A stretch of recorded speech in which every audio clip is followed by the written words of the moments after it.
এখন বর্তমান ইসলামী আন্দোলন বাংলাদেশের শহরে সিনিয়র মেধাবী হযরত মাওলানা মুফতি সৈয়দ মোহাম্মদ ফয়জুল করিম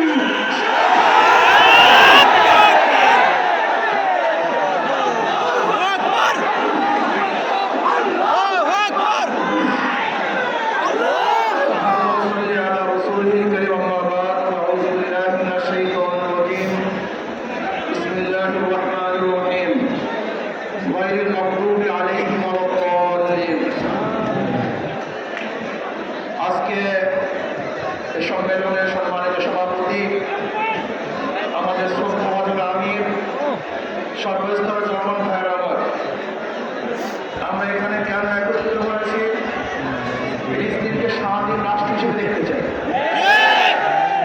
ইসরায়েল বৈফল,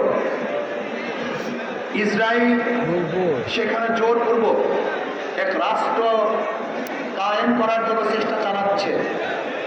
মানুষকে হত্যার ভিত্তিতে, ধর্ষণের ভিত্তিতে, জুলুম নির্যাতনের ভিত্তিতে, গণহত্যার ভিত্তিতে আজকে আমাদের সন্তানেরা না খেয়ে আছে, হাজারো সন্তানেরা চিকিৎসাবিহীন মরছে, হাজারো মারা তাদের বুক খালি করছে।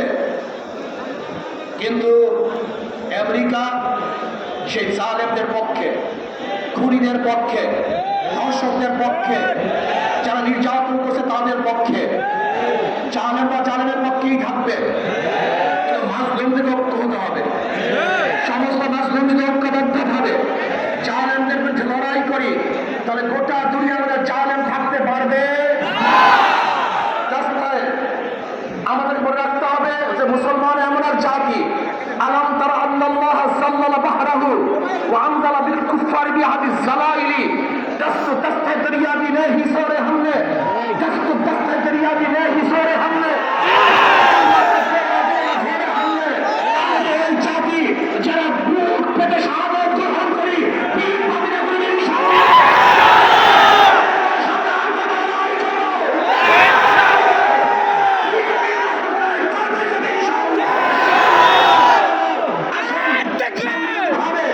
আজকে ফিলিস্তিনের পক্ষে, ইসরায়েলের বিপক্ষে অবস্থান গ্রহণ করি, ইসরায়েলের সমস্ত পণ্যকে বর্জন করি এবং যারা ইসরায়েলের পক্ষে থাকবে গোটা দুনিয়া থেকে তাদেরকে উৎখাত করার চেষ্টা করবো।